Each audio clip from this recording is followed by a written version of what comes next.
What are the toughest and most common challenges from the pro-choice position to pro-life? We're talking about the issue of abortion today, and we're gonna tackle the top 10 challenges to the pro-life position. My name is Sean McDowell, I'm your host. I'm here with Dr. Scott Ray, my co-host, who's written a lot on this issue. You're watching the Think Biblically podcast, brought to you by Biola University. So we're gonna go through the top 10, give our thoughts on each one of these, but two questions before we jump in that I think will help our viewers and listeners frame this. Number one, what is the heart of the case for pro-life? What's the key question? Really simple.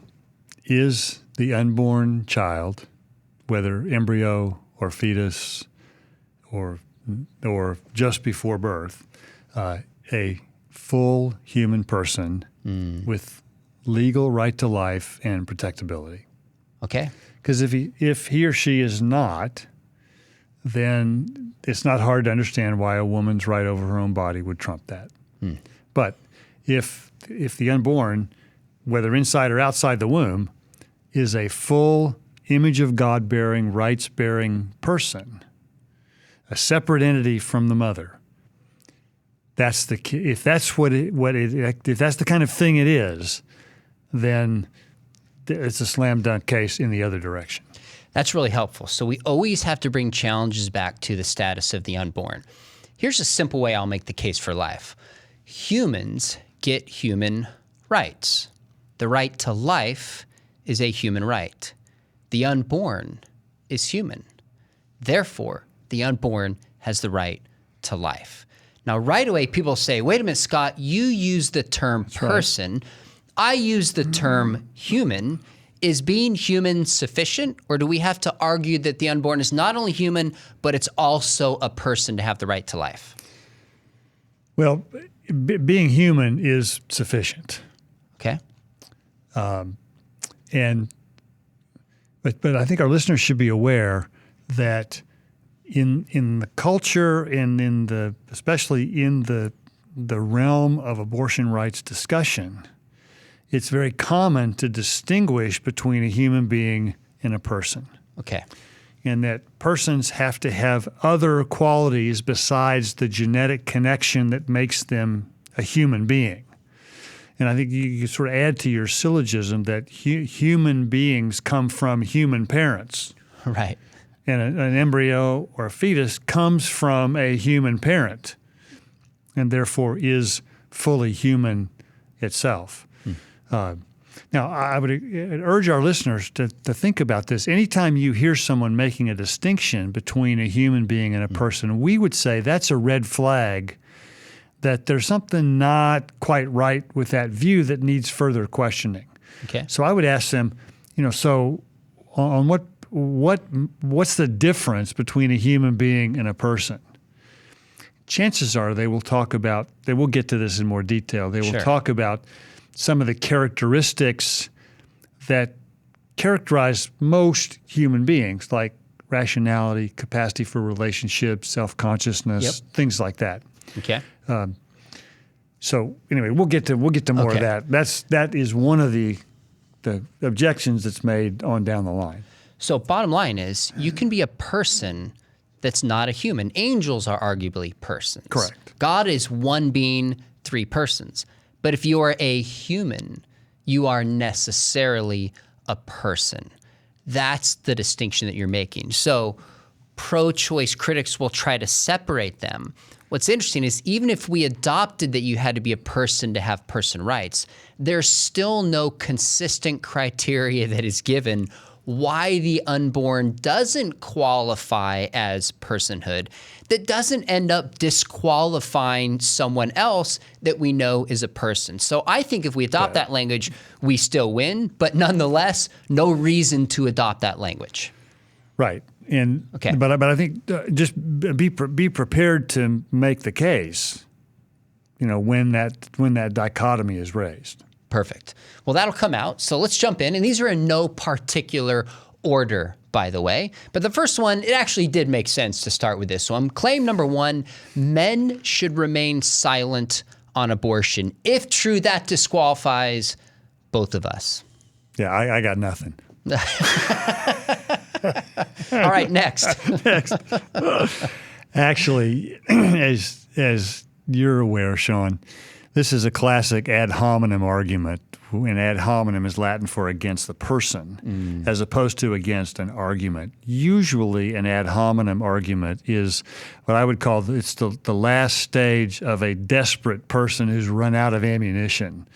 And so instead of attacking the position, you attack the person. Okay. As a mentor of mine put it, an ad hominem argument, the person recognizes that when they're on the horns of a dilemma, you shoot the bull. Okay.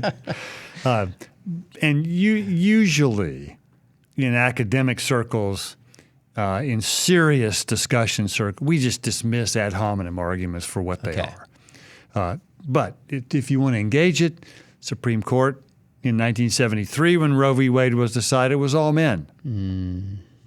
So, and I think the other point that I want to make is that, human beings have gender. Arguments don't. Arguments are independent of your gender. I mean, a woman could make these same arguments, and there are lots of pro-life women who make the same points that we do. And the fact that we are male is just, I think, a way to evade the real issue at hand. I think it's interesting that somebody who would make the pro-choice argument that men should be silent on abortion are going to want men to speak up on other issues that affect women. The whole Me Too movement was sexual abuse almost entirely, if not primarily, of women at the hands of men. So were men expected to speak up? Yes, and they should. So we're going to find an inconsistency when they want a pro-choice argument to be made, then men should stay out of it. But when it comes to other issues that affect women, obviously men should speak in. With that said, I think we need to recognize too that the abortion decision often affects men too. It does. When I was a doctoral student, we had one of our colleagues committed the unpardonable sin of falling in love with a student in a class he was TAing for, an undergrad student. They were engaged. She was 4 months pregnant, and he walked in on a Monday morning with this crestfallen look on his face. Wow. And we just wondered, what truck ran over you over the weekend? And he said, I'll never forget this. He looked us right in the eye and said, "You pro-life guys are right." Because over the weekend, she had broken their engagement and ended the pregnancy. Wow. And he said that was my child too. And so I think to think that this doesn't affect men, and men actually have a lot to do with a woman's decision to get an abortion in the first place. Or to not get an abortion. Or to not. Right, yeah, a lot of women will say, I probably would not have done this had I not been so encouraged and pressured by my boyfriend. Fair enough point. I've gone to a lot of pregnancy resource centers, and some actually help men who regret this and have been hurt through it. Now, what we're not saying is men are affected equally. That's correct. Obviously, it affects them in a very different, intimate fashion. But it doesn't follow that men shouldn't speak on this issue for the reasons we've mentioned. Let's go to claim number 2. Pro-choice argument number 2. A woman should have procreative control to determine when she becomes a parent. Now, on the surface, that seems intuitive. We don't think a woman should be forced to become a parent. So what are your thoughts? Well, and she's not. Nobody is forced to become a parent. Okay. Because a woman has the right and the option to put a baby up for adoption. Okay? It's not the only way to not become a parent is to end the life of your child. You can put the baby up for adoption. Now, the issue is the pro-choice person will come back and say, well, you have no idea how hard it is for a woman to put a baby up for adoption. And that's right. But that begs a more important question of why is that so hard? And the reason is because women bond to children in a way that we don't bond to things. I don't have a bonding relationship with my liver or my kidney. But women have a bonding relationship with you bond to persons. And that, I think what that suggests is that what a woman carries is substantively different than an organ or a piece of tissue. It's actually an entity that you can actually have a bonding connection and relationship to. Now, your response assumes the premise of this, that a parent is when the child comes out of the womb, and hence she could adopt, not be a parent. And I think that's a sufficient response. But we could also ask, are you a parent when somebody is pregnant? And I think you could argue the person is already a parent. True. Which brings the question back to, if a woman is pregnant, she is a parent. She's not necessarily a permanent parent. Yeah, fair enough. Fair enough. And I think we just don't take the option for women with unwanted pregnancies for adoption. I just don't think that's taken seriously enough because it is hard. It's gut-wrenching. Even for a woman who has an unwanted pregnancy, giving that child up is really hard. And this is why some women, and states have laws to protect this, some women actually change their mind after they give children up for adoption. Some states, you can change your mind up to a year after you've given the baby up for adoption. Now, I'm not sure that's a great idea for the well-being of the child. Sure. But I would prefer something more like a 30-day period where you could reclaim your child if you change your mind. Interesting. Okay. Good response. All right. Pro-choice argument or claim number 3, denying the right to abortion has particularly detrimental consequences for the status of women and the equality of women.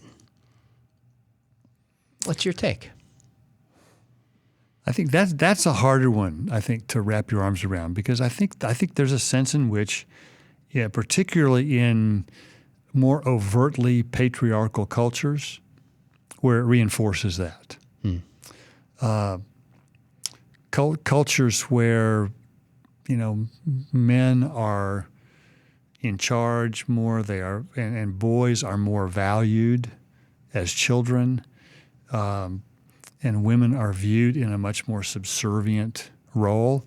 I do think that the right not to have an abortion probably reinforces that already existing patriarchy. I think in more egalitarian cultures, I don't think that's necessarily true, because I think women have worked really hard to gain equal rights in the workplace, in the home, and I think, again, would we say the same thing if women were considering infanticide or, killing a 1-year-old or abandoning a 2-year-old to not allow that? I don't think whether that has anything to do with women's rights and equality, we would say that's not the point. Say the point is that you have a human being that you've either neglected or killed, and if we on our view, if we're assuming that you have a person from conception forward, I think that we would say that's the point. Okay. Now that brings it back to the question: what is the unborn that we framed this with? If the unborn is not human, then a woman should never be limited from having an abortion because the consequences that follow. But if the unborn is a human being, does such consequences in certain societies justify ending the life of an innocent human being? That's where I would say no. Yeah, and this is really the heart of the debate, because you have two competing moral values. A woman, all of us have rights over our own body. Now, those are not absolute. You can't, it's against prostitution's against the law in lots of states. Sure. You can't pump illegal drugs into your body. You can't do things with your own body that harm someone else, which is sort of where we're headed with this. Sure. But it competes with the right to life of the unborn. And if the unborn is not human, then there's no reason not to weight a woman's right over her own body more heavily. Exactly. And conversely, although the thing I want to point out is that increasingly ultrasound technology, I think, has made it a lot more challenging to hold the view that the unborn child is equivalent to an organ or a piece of tissue. It just made that intuitively a lot harder. And so some pro-choice supporters have actually conceded the personhood of the unborn and still made the argument that a woman's right over her body trumps the life of the unborn. That's amazing because they haven't only conceded that it's human, but also that it's a person, and then the mother's right trumps a human person's rights.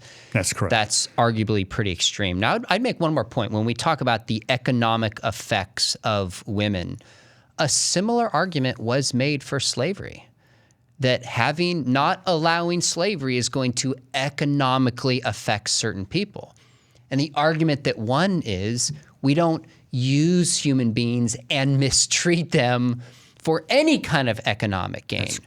There's some differences here between slavery and abortion, but on that point, I think the point stands, is the unborn human being with the right to life? Yeah, still the central issue. Still the core issue. Objection number 4, and you kind of hinted at this before, but a woman has a right to bodily autonomy. This is perhaps the most common argument I come across in conversations and online. It's assumed in our day today that I have the right and authorship over my own life, and you have to affirm it. What would you say? Well, first of all, biblically speaking, that's just categorically false, because the Bible is very clear that you are not your own. You've been bought with a price. You've been bought with a price, and therefore glorify God with your body. But there's a premise that's embedded in this argument, and that is that the unborn child is a part of the woman's body, which is also categorically false. And that there's a distinction we need to make to be careful. There's a difference between the unborn child being a part of the woman's body and being dependent on the woman. Those are two different things. But from, once conception is complete, you have a genetically distinct, and in roughly 50% of cases, different sex as well, entity that is now taking up real estate in the woman's body. That is a separate entity that it's just not accurate to say that the unborn child is a part of the woman's body in the same way that a kidney or liver or soft tissue would Got be. it. That makes sense. So we're back to the question, what is the unborn? You think about the word autonomy, and it means self-rule, like automobile, self-drive. But when it comes to abortion, you're not ruling just over yourself. You are ruling over another human being. So you could almost say it's over other rule, not autonomy and rule. Correct. So that's where the argument fails, right. And again, if it's a human being. That's right. How you weight those, if it's not a human person, then having an abortion is no different than donating a kidney. Exactly. So here's a question for you then, just a question to raise, is if there's the body and the mom and the unborn, in a sense, are competing or relying upon that body, why does the mother get to choose and the baby doesn't? Well, the answer is because the mother is more powerful than the unborn. So somebody who makes this argument is saying we should side with those who are more powerful and not those who are less powerful. I don't think that's a side that many pro-choicers want to be on. Yeah. All right, let's shift to question number 5. Having an abortion early in pregnancy is safer than childbirth. Well, medically speaking, that might be correct. After the first trimester, not so much. Okay. But there's more to this than just what's medically speaking. There is psychologically speaking. Okay. There's emotionally speaking. And for a follower of Jesus, there's spiritually speaking. And I think despite the best pro-choice efforts to downplay it, things like the post-abortion syndrome are real. Women do suffer the same magnified effects of grief and loss, magnified even more so than what happens during a miscarriage. Okay?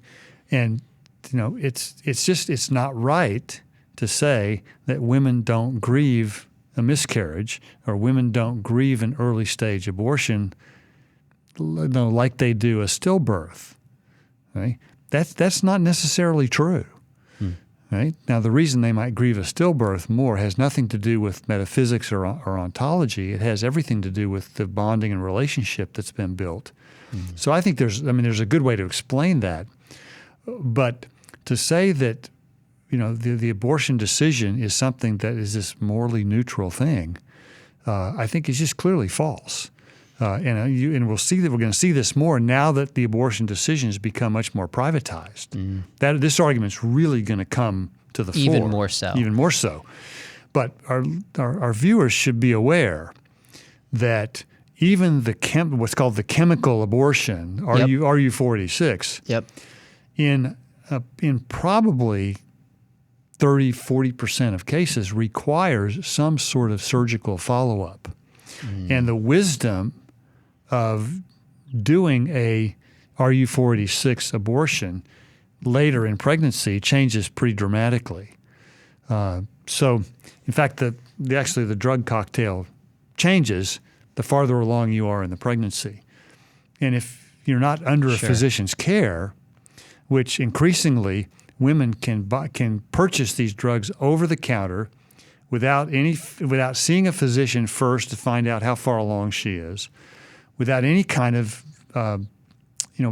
prescription or any kind of medical supervision, I think is actually a pretty dangerous thing. I agree. I think it's arguably medically malpractice too. Now, for clarity, when we say have an abortion early in pregnancy is safer than childbirth, you are talking specifically about the mom. It's never safer for the child. If the child is a human being, this argument is irrelevant. It's irrelevant. So we have to keep that in mind. Our argument is not that abortion is wrong because it harms women. If they could come up with some procedure to have abortion done hypothetically and women had no psychological or physical after effects, you and I would still say this is taking the life of an innocent human being. So that's not the heart of our argument. But with that said, there are significant harms that are often doctored over and covered up that women need to know about This is a classic question-begging argument. That it assumes the conclusion and reasons in a circle and gets to the point it's trying to prove. Good. All right. Claim number 6, halfway there. This one's a little bit more sophisticated. We could spend an entire show on this, and maybe we will someday. But it's kind of what's called the embryo rescue case. And let me frame it this way for our viewers and listeners. You are on the ward of a hospital that is quickly burning down. In the ward, with you are 5 frozen human embryos stored for implantation in fertility treatment and 1 fully formed human baby. You have time to grab and rescue either the 5 embryos or the 1 baby, but not both. What should you do? And this argument is meant to show that we all intuitively know you should grab the baby, not the embryo, which tells us when it gets down to it, we really think babies have more value than embryos and undermines the pro-life case. Your thoughts? Not so fast. Okay.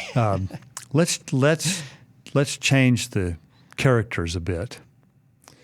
And let's say that my choice is between rescuing 5 embryos or a convicted serial rapist. I'm going for the embryos. Okay. Because the rapist deserves a very long prison sentence. Now, what that illustrates is that there's more to an entity's, more to saving who you would choose to save than the presumed moral status of fetuses or embryos. Okay. Here's the way I'd put it as a counterexample.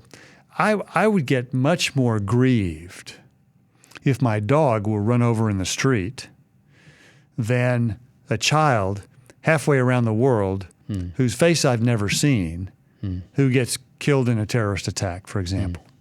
Now, does it follow from that my dog has more ontological value than a child halfway around? Of course not. What that means is that I have an emotional attachment to my dog that I don't have to a child halfway around the world, which is why I would, if I had my choice between saving the embryos or saving my dog, I would save my dog. But it has nothing to do with ontology. I would never suggest that my dog has higher moral status than human embryos or a human child. Okay? The reason I would say my dog is because of my emotional connection to the dog. And emotions don't determine ontology. Emotions don't determine what kind of a thing these embryos actually are. So in many ways, this experiment shows our emotional commitments and attachments more than value itself. Correct. Is the heart of it. I can't verify he said this. That was a good summary of what I took 2 or 3 minutes to say. You unpacked it in a way we need it unpacked. I can't verify he said this, but it's attributed to him, and the point still stands, to Stalin saying, the death of somebody you know is a tragedy. The death of 1 million people is a statistic. That kind of makes the same point regardless of who said it. All right, good. Objection number 7. If a human has the right to life from conception, then it would seem to follow that spontaneous miscarriage is the greatest natural threat to the human race, the top killer beyond cancer, car crashes, and national disasters. So it should be all hands on deck to stop miscarriages. But we don't, so maybe we don't really think at that stage of development an embryo has full value. Not so fast. Okay. The reason, you have to ask yourself, why do we not put all hands on deck to stop spontaneous miscarriages? And the reason is that we can't. And the reason for that is because most miscarriages occur because of some sort of genetic abnormality that is transmitted via conception. Miscarriages happen because generally, now sometimes they happen because the embryo implants in the fallopian tube. You have an ectopic pregnancy, or the mother just can't carry a pregnancy to term. But most spontaneous miscarriages take place because of some sort of genetic anomaly that's incompatible with life, and there's just no way to fix those. Okay? The only way we could fix those is by having every pregnancy be done in vitro in the lab, testing every embryo, doing a biopsy on every embryo to ensure that it has no genetic abnormality, and then implanting the remaining embryos that are free from disease into the womb. Okay? Now, we discard the ones that don't, which is another ethical another ethical issue. Concern. But that's an entirely unreasonable, way too expensive way to fix something that is essentially unfixable. We just can't, we can't do that. Now, we can test people, we can test their genetics to know if they're at risk for passing along certain diseases, and encourage some couples to adopt. Some couples, would be encouraged to, use IVF and do some selection. Sure. I think like we said, that creates ethical issues too. I'm not thrilled about that. Right. But it's just the all hands on deck approach would be way more costly than it would be beneficial. Be costly financially. It'd be costly ethically as well. Yeah, embryonically it'd be costly.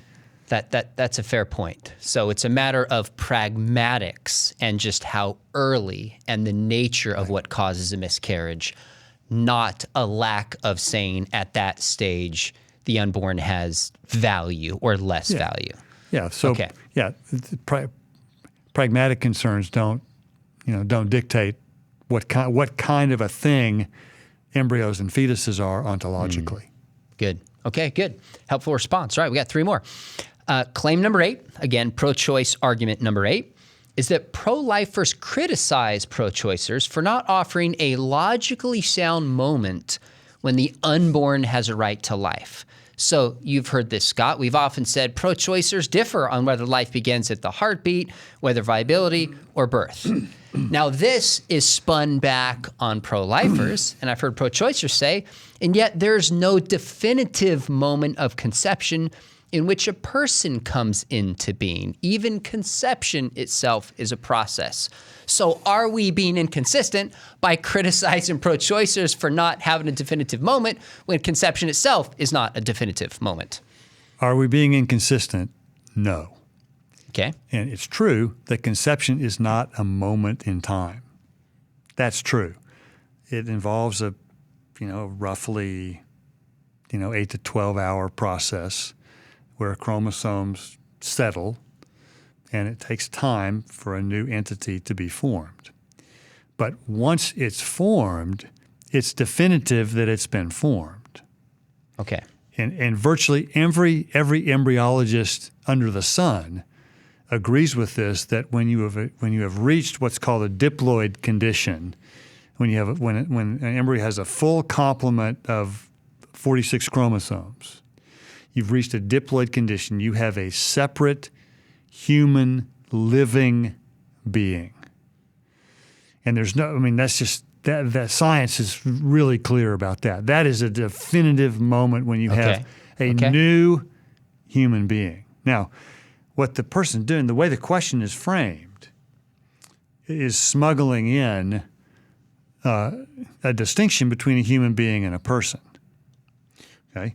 And I think it's true that if you don't equate human beings and persons, that there is no definitive moment when you have a person. And the reason for that is that there's no definitive moment that makes any difference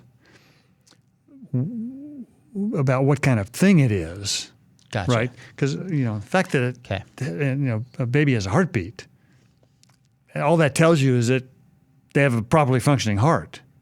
Doesn't tell you that it's a person. Okay, it tells you it's got a human heart. That's true. Viability, all that tells you is the ability of a baby to survive outside the womb.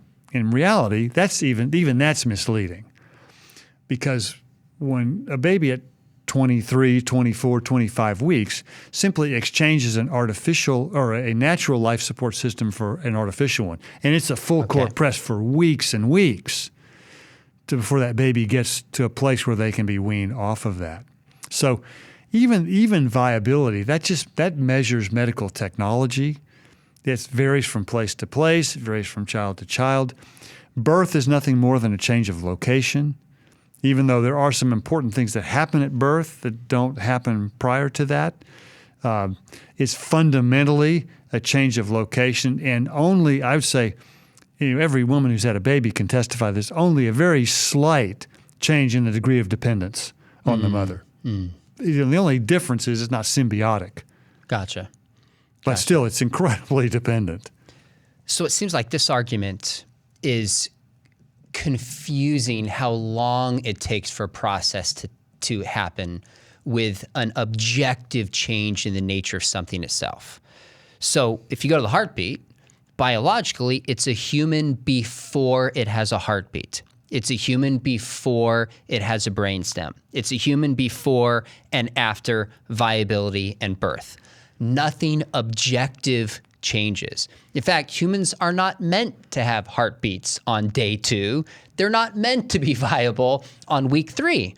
But the difference between a sperm and an egg and after fertilization, even though it's not an instant moment that takes like a second or less, is an ontological change. Completing point. It does have a finish line. Got it. Attached. So whether it takes 1 second or 3 or whatever is irrelevant to a new being ontologically coming into existence. That's correct. And a similar thing doesn't happen when the same being gets a heartbeat, the same being has a brain, the same being is viable.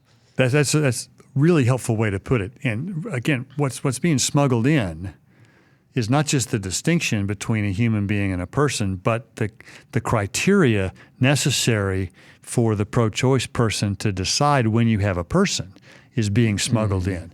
And Gotcha. Increasingly, the pro-choice folks are recognizing that those criteria, self-consciousness, self-awareness, rationality, ability for relationships, actually don't happen until well after birth, which the proponents of infanticide, I think, rightly recognize that birth is simply a change of location. Exactly. Peter Singer was on to this 30 years ago. Years ago, yeah. He's not extreme anymore. There's a lot that the academic justification of infanticide has really taken hold today. Legally and I think, and and understandably so. When does somebody pass the look in the mirror test? What I call that? I look in the mirror. I say, "Hey, it's me." What? 6 months, a year? I don't know. Probably by 2. When do you have rationality set in? Some might suggest it's well after adolescence, but at least year, I don't know, 2 or 3. So what? And the thing is, most pro-choice people don't have the stomach to take their view all the way to the end. So that's where the inconsistency is, in my not view, where this objection is being raised. Right. Fair enough. All right, 2 more for you. And by the way, I want to just point out to our viewers that, again, it comes back to 2 things: assuming you can separate personhood from humanity and assuming the unborn is not human. That underlies the vast majority of pro-choice arguments. Claim number 9 would be this: that if abortion rights are rescinded, women will have to get back alley abortions, which is dangerous to them. Now, this is not more of an academic argument. It's more of a popular level one that we'll see maybe somebody tweet or say in conversation. Well, this is a question-begging argument as well, because it assumes that abortion is something that should be safe and legal. Okay. Which, if it's the right to end the life of your offspring is really the issue, and the fact that it's argued here that it's unsafe presumes already that it's the right thing to do. Okay, so I think that's where a lot of this is headed. Now, what we have to determine is, prior to 1973, what was the status of illegal abortion in the U.S.? I can't speak to other countries. Sure, Europe may have been different, but in the U.S., before 1973, roughly 90% of all abortions that took place in licensed facilities with licensed physicians, not in back alleys. Sometimes they did, that's true. And sometimes they were harmful to women. And sometimes women did this themselves in ways that were very harmful to them. That's so to say that never happened is not true. Fair enough. It did. Whether it was the normal experience of women prior to Roe v. Wade, that I think is the debatable discussion, and I just don't think that's the case. Reality is, after Dobbs, abortion rights have not been rescinded nationwide. Abortion is still available in roughly half of our states. There are others where it's not, and some states have put up pretty significant restrictions. So will women have to travel to get abortions? Yes. Will that impact poor women? Yes. We have to be honest about that. Does that trump what's being done to the unborn child in the womb? And I say no. So if a woman is inconvenienced to have to end the life of her unborn child, I'm not unhappy about that. If a woman has obstacles in the way that might encourage her to keep a pregnancy and then put a baby up for adoption, I think that's the best solution. So I don't know. This is going to sound really callous and uncaring, but I think we have to weight values in conflict, and to say that we'll return to the days of the back alley, I think, is false on both counts, because I don't think we were ever there predominantly, and I don't think we will be there again in the future. So it's false practically, and even if it were true in principle, it wouldn't justify that taking of an innocent human life. We're back to the question, what is the unborn? And of course, we're talking arguments here, but you and I would both agree, just to quickly notice, any woman who feels that she has to do this, we have nothing but compassion and love and care for her. I've come to see many women in this circumstance as victims. Right. And that's an important way to approach this that you and I have talked about before. But with that said, what is the unborn? Is it a human being that the law should protect? That's the heart of the question. Last pro-choice argument for you. In some ways, this is one of the best pro-choice arguments. I think it's very creative. It's sophisticated. It still comes up a lot now, years after when it was stated. If I was a pro-choicer, I would probably use or consider using this argument. And it's what's called Judith Jarvis Thomson's violinist analogy. And here's what it is, just in case someone's not familiar with this. Suppose you wake up tomorrow hooked to a world-famous violinist. Against your awareness or will, your body was selected to serve as her human dialysis machine. If you unhook her over the next 9 months, as she recovers, she will in fact die. So if you unhook from her, she will in fact die. Thompson argues that you would have the right to unhook yourself in this instance because you shouldn't be forcefully attached to an outside entity, which would also apply to pregnant women. So the idea is, if you find this appalling that your body is taken over and for 9 months you have to support this world-famous violinist, and the part behind it is we're thinking nobody wants especially a world-famous violinist to die. That's a part of the emotional pull of this. Then you should be in favor of a woman also being able to unhook herself from the unborn. Go. Not so fast. I think I will say just to start, the analogy is closer to what Thompson is trying to show in cases where sex is not consensual, in cases of sexual assault, things like that. The argument is closer. I don't think it's entirely accurate. And there are two main discontinuities with this. For one, the child you are carrying is not analogous to a stranger that you've just been, dealing with anonymously. But second, pregnancy is not analogous to imprisonment. In fact, you will find, for I don't know, well, I'll just take my own wife in her experience. She felt pretty lousy for the first 3 months. Months 4, 5, and 6, in her words, she's never felt better.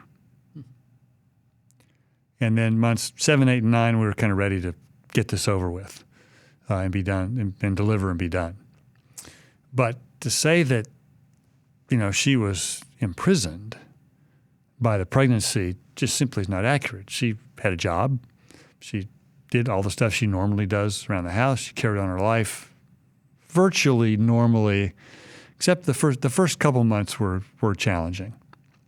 So I think to frame it like this, I think sort of sets it up with an intrinsic bias.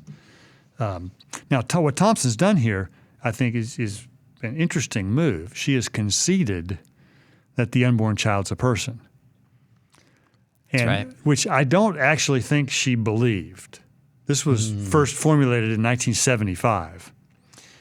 And I think she was conceding this for the sake of argument. Okay, increasingly today, it's being conceded because they really mean actually believe it, and because they don't believe that they can support the case that the unborn child is nothing more than a mass of tissue, or an embryo is nothing more than a bag of marbles. So the question then becomes, at what point do you have an obligation to care? So if you are kidnapped against your will by a stranger, the fact that the stranger is a person and going to die is not relevant to your obligation. Obviously, you don't have that Good Samaritan obligation. But your offspring is completely different than a stranger. Your offspring is someone that you created, through sex that you knew had the possibility of doing this, honestly, unless you have not had Human Biology 101. Okay. And you are not imprisoned, forever, because you do have the right to give the baby up for adoption. So you are not imprisoned, for the next 18 to 20 years by being a parent. Ironically, dads, however, can be. They have no say in that decision, but once they father a child, they're on the hook for the next 18 years, which I think is an inconsistency in how the law treats this. That is inconsistent. Now, of course, the answer to that is that, moms and dads should both be on the hook for the children they create. There you go. Nobody should get a pass like that. This is not in praise of deadbeat dads. Right. But I think those are two really significant discontinuities that, in my view, the analogy fails. You've thought about this too and answered this before. How do you respond to that? Well, I think back to your first point, to consider pregnancy like imprisonment, in many ways is really an insult to women who are made for childbirth. Their bodies are. Now, obviously, your wife was sick some. My wife, we had 3 kids. I'm not saying it necessarily feels good. I'm sure there's sometimes a woman feels like they're imprisoned. I'm not downplaying that. This is one where maybe two guys shouldn't be describing this. There you go. But what our wives have told us and we have seen, obviously, it can be a very painful, exhausting process. But a woman's body is made for this. And it's beautiful and it's good. And what a mystery that a human being can be inside another human being for 9 months. We've lost the mystery and the beauty of this.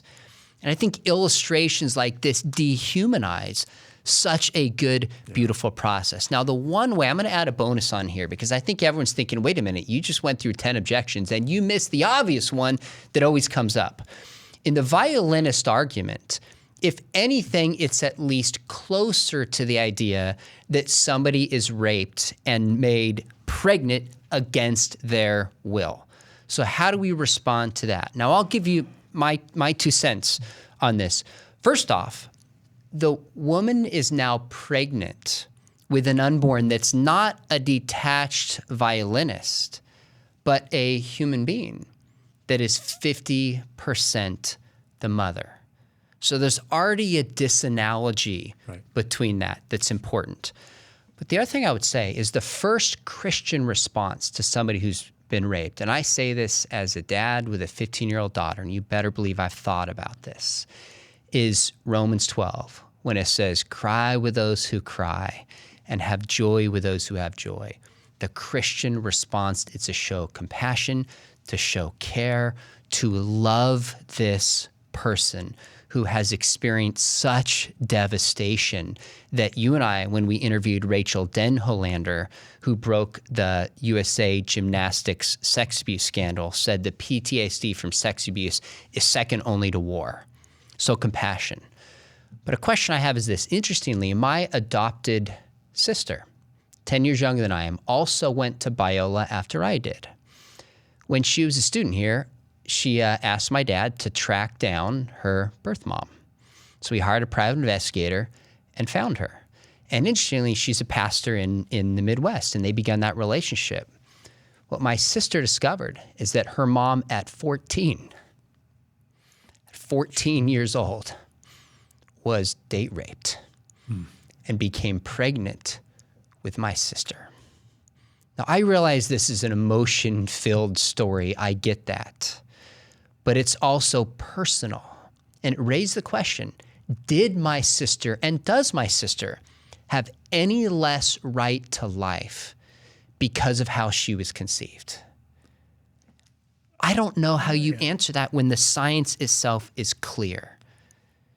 That's how I look at this. The unborn is still a valuable human being who is present. The question is, given devastating circumstances and a human being who is now in the world, what is the morally right thing to do? And it's to protect that life. Yeah, one act of violence doesn't justify another one. Well said. And that goes back to the question, what is the unborn? What is abortion, that we started with? Yeah, I appreciate you sharing that. And I hope our listeners appreciate how hard that is. I've heard you talk about that before. And that's a brutal subject to address. And I hope our viewers and listeners appreciate your vulnerability in that, because I certainly do. She's given me the permission to share that story, and it's just the most beautiful, amazing human being. And you think about this, she now has 3 kids and future grandkids. Each of these choices have massive consequences. Yeah. We often don't think about. Well, clearly there's a lot more objections than this, and we could probably take each one of these. Maybe we'll do a series someday where we go into some depth. I'll give you a bonus one too. Okay, all right. Before we stop. Okay. And that is what about when the mother's life is in jeopardy? That's a really common one. Love it. Go. And usually, in almost every case, I think it is, if it's absolutely necessary to end the pregnancy in order to save the mother's life, like in an ectopic pregnancy, for example. Okay. That's where the embryo implants in the fallopian tube and not in the uterus. It's fatal to the mother. And in most cases, the reason for choosing the mother is because if you lose the mother, you're going to lose the baby also. And keeping the mother is the best opportunity to save the baby. Now, in some cases, you simply can't do both. Those are very rare. Yep. And we are getting much better at dealing with these high-risk pregnancies. I've heard some OBs say that there's never a time where you have to do that. Okay. Ectopic pregnancies, I think, are an exception to that because it's imminently fatal to the mother, and the embryo will certainly miscarry one way or another. Fair enough. So you taught me back in ethics class when I was a master's student in philosophy that at the heart of ethics is the motivation behind an act. So the motivation in the case when the mother's life is genuinely in jeopardy is not to kill the unborn, it's to protect the mother. Yeah, it's to that treat, intent that's right. It's to treat the mother. Changes everything. To treat the treat the mother. And we hope for the best, pray hard, but we let the chips fall where they will with the baby in those very rare cases. We started off saying we're going to do 10, but we landed 12, which last I checked is a good biblical number. There you go. So we will end there. There's a lot more that could be said, and we will revisit this topic, and hopefully this gives you some responses to common pro-choice arguments. And as always, we hope you'll give them with kindness and respect, but also speak truth, especially on topics like this that are so sensitive and personal. This has been brought to you by the Think Biblically podcast. Make sure you go subscribe, but also, as you can tell, we're doing some by video. So if you watch this on Biola University's YouTube channel, make sure you hit subscribe, or on my YouTube channel, make sure you hit subscribe. Thanks for watching.